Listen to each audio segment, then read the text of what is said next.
ప్రాంతం నల్గొండ జిల్లా కావచ్చు, మెదక్ జిల్లా కావచ్చు, ఇతర ప్రాంతాలన్నీ కూడా ఖమ్మం వరకు కూడా నీళ్లు తీసుకుపోయినటువంటి ప్రాజెక్టు ఈ కాళేశ్వరం ప్రాజెక్టు. మరి దీంట్లో ఈ అవినీతి జరిగిందని మాట్లాడుతున్నారు. ఎంత తేలిగ్గా మాట్లాడుతున్నారంటే 1,00,000 కోట్లు తినేసిండని. 1,00,000 కోట్లు తినేసిండ్రు. కేసీఆర్ తినేసిండు, కేసీఆర్ కుటుంబం తినేసిందని. ఇంతకంటే అన్యాయం ఏముంటది? ఎట్లా మాట్లాడొచ్చు? ప్రజలు దీన్ని చూసి నివ్వరబోతున్నారు. ఎవరు ఆన్సర్ చెప్తలేరు. మరి ఈ చర్చ జరగకపోతే నిజంగానే ప్రజలు నమ్మితే, ఇదివరకే నమ్మి ఒకసారి ఇబ్బంది పడ్డరు. ఇబ్బంది పడితే ఇవాళ ఏం జరుగుతుందో కూడా మనం చూస్తున్నాం.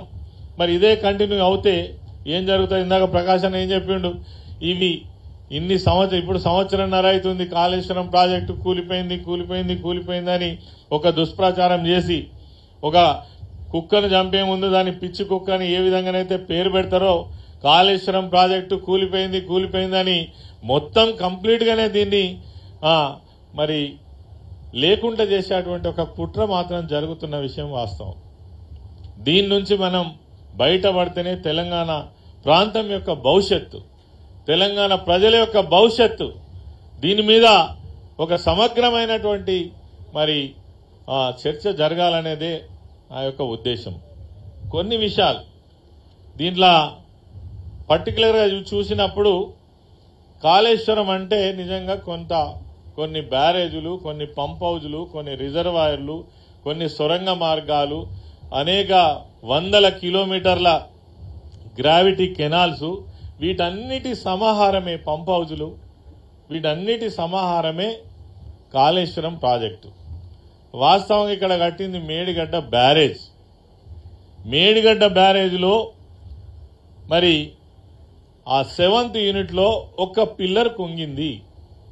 ఒక పిల్లర్ కుంగడం వల్ల దాని పక్కకున్నటువంటి 20వ పిల్లర్ కుంగడం వల్ల దాని పక్కకున్నటువంటి 19, 21వ పిల్లర్ కూడా దాని మీద కొంచెం బరువు పడి అవి కూడా డిస్టర్బ్ అయినాయి.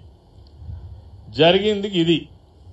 మరి దీన్ని భూతద్దంలో పెట్టి సంవత్సరంన్నర నుంచి నీళ్లు ఆపకుండా ఇక దొరికిందే తడువుగా దీని మీదనే మొత్తం బీఆర్ఎస్ పార్టీని, కేసీఆర్ను మొత్తం ఖతం పట్టేయాలనేటువంటి కుట్రలో భాగంగానే ఇదంతా కూడా జరుగుతూ ఉంది. దీనికి తోడు వాళ్ళకు అండగా ఉన్నటువంటి కేంద్రంలో ఉన్న బీజేపీ ప్రభుత్వం ఒక పావుగా వాడుతున్నటువంటి NDSA, national dam safety authority. ఏంది వీళ్ళు ఇవరిదాకా చేసింది? సంవత్సరన్నర కాలంలో ఇప్పటిదాకా చేసింది ఏమీ లేదు. సంవత్సరన్నరకు ఇప్పుడు మళ్ళీ ఒకటేసారి ఊడిపడి ఇలా నివేదిక ఇచ్చిండ్రు. నివేదికలు ఏమన్నా పసా ఉన్నదానంటే ఏం లేదు. దాన్ని రిపేర్ చేసుకొని యథావిధిగా ఈ ప్రాజెక్టును కొనసాగించవచ్చు అంటూనే మళ్ళీ ఏమన్నారంటే దీనిలాగానే ఇతర బ్యారేజ్లలో కూడా ఎక్కడైనా ప్రాబ్లమ్స్ ఉంటే దాన్ని మళ్లీ పరిశీలన చేయాలనేటువంటి మాత్రం వాళ్ళు ఇచ్చినటువంటి రిపోర్ట్లో ఉన్నది. ఎక్కడ అవినీతి జరిగిందని కానీ, ఎక్కడ ఈ ఏదైతే ప్రాజెక్టు నివేదికలకు వ్యతిరేకంగా జరిగిందని కానీ ఎక్కడ కూడా చెప్పలే. కానీ ఎగబడి ఇష్టం వచ్చినట్టు మాత్రం మాట్లాడడానికి అవకాశం తీసుకొని ఇలా ఉన్న ముఖ్యమంత్రి వేదిక ఏదన్నా కానీ, అది విద్యార్థులకు సంబంధించిన వేదికనా, కార్మికులకు సంబంధించిన వేదికనా, లేదంటే ప్రభుత్వ ఉద్యోగులకు ఏదైనా దిశానిర్దేశం చేసేటువంటి వేదికనా, సందర్భం లేనే లేదు. ఏ వేదిక దొరికితే చాలు ఆ వేదిక ద్వారా మరి ఇష్టం వచ్చినట్టుగా సందర్భం లేకున్నా మాట్లాడుతున్నటువంటి పరిస్థితి మనం చూస్తున్నాం. ఈరోజు మరి ఇందాకనే అన్న చెప్పిండు, ఈ బ్యారేజ్ కట్టిన వాళ్ళు ఎవరు? ప్రపంచ ప్రఖ్యాతి గాంచినటువంటి ఎల్ఎన్టీ సంస్థ వాళ్ళు కట్టిండ్రు. అల్లాటప్ప వాళ్ళు కట్టినటువంటి ప్రాజెక్టు కాదు. అన్ని రకాల సేఫ్టీ మెజర్స్ తీసుకొని కట్టినటువంటి బ్యారేజ్ ఇది. దాంట్లో మరి ఒక ప్రాబ్లం వచ్చినప్పుడు దాన్ని రిపేర్ చేసుకునేటువంటి అవకాశం ఉన్నది. ఎల్ఎన్టీ సంస్థ వారే చెప్పిండ్రు, ప్రాజెక్టు కట్టిన తర్వాత కొంతకాలం వాళ్ళకు మెయింటెనెన్స్ చేసేటువంటి అవకాశం ఉంటది కాబట్టి 200 కోట్ల రూపాయలు ఖర్చు అవుతుంది.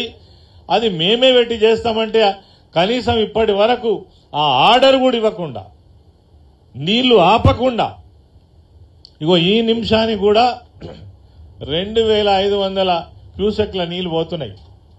ఒక పంపు నడిపే అవకాశం ఉన్నది. ఒక పంపు నడపడం వల్ల దాదాపు రాష్ట్రంలో ఉన్నటువంటి సాగునీటికి కానీ తాగునీటికి కానీ ఇబ్బంది లేకుండా చూడాల్సిన అవసరం ప్రభుత్వం పైన ఉన్నది. కానీ కావాలనే ఆపకుండా, కావాలనే నీళ్లను పంపు చేయకుండా ఈ ప్రాజెక్టే విఫల ప్రయత్నం, ఈ ప్రాజెక్టే పనికిరాదని చెప్పేటువంటి ఒక కుట్ర మాత్రం ఖచ్చితంగా జరుగుతూ ఉంది. దీన్ని అడ్డుకోవాల్సింది ఎవరో కాదు, బీఆర్ఎస్ పార్టీ శ్రేణులుగా, తెలంగాణ వాదులుగా, ఈ రాష్ట్రం యొక్క బాగోగులు కోరుకునేటువంటి వాళ్ళుగా, ఇక్కడ మళ్ళీ ఈ రాష్ట్రం గొప్పగా ఉండాలంటే, అన్ని వర్గాలు బాగుండాలంటే, అన్ని వ్యవస్థలు మంచిగా ఉండాలంటే, గత 10 సంవత్సరాల్లో ప్రభుత్వంలో జరిగినటువంటి అన్ని సంక్షేమ కార్యక్రమాలు అమలు జరగాలంటే, ఆ ప్రభుత్వం మంచిగా ఉంటే, ప్రభుత్వ ఆదాయ వనరులు పెరిగితే, ఆ రాష్ట్రంలో ఉండేటువంటి అన్ని వర్గాలు సుఖశాంతులతో ఉండాలంటే మరి ఇటువంటి వాటిపైన నాయకులుగా, కార్యకర్తలుగా మన బాధ్యత. ఇప్పటిదాకా ఒక నిశ్శబ్దాన్ని మనం చూస్తున్నాం బీఆర్ఎస్ పార్టీలో. దయచేసి ఆ నిశ్శబ్దాన్ని వదలాల్సిన అక్కర